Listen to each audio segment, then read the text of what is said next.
Aksi penghijauan SDP Banda Aceh dengan 800 bibit mangrove dalam rangka memperingati HUT ke-48 PT ASDP Indonesia Ferry Persero Cabang Banda Aceh mengadakan acara bakti sosial.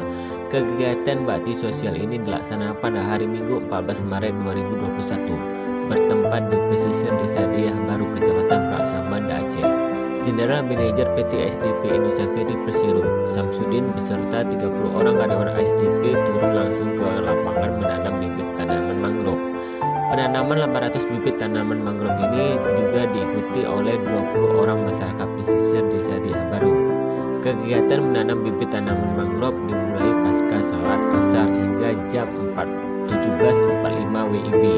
Lokasi penanam bibit tanaman mangrove ini berseberangan dengan Pelabuhan Olele, Banda Aceh. Setelah acara menanam bibit mangrove selesai, dilanjutkan dengan foto bersama sambil menikmati kopi, teh, dan snack. Menjelang acara bubar, dari seberang lokasi penanaman bibit mangrove terlihat kapal feri KMP Aceh Hebat 2 baru saja merapat di Pelabuhan Olele, Banda Aceh. Tanaman mangrove berfungsi untuk mencegah abrasi pantai dan melestarikan ekosistem kawasan pesisir.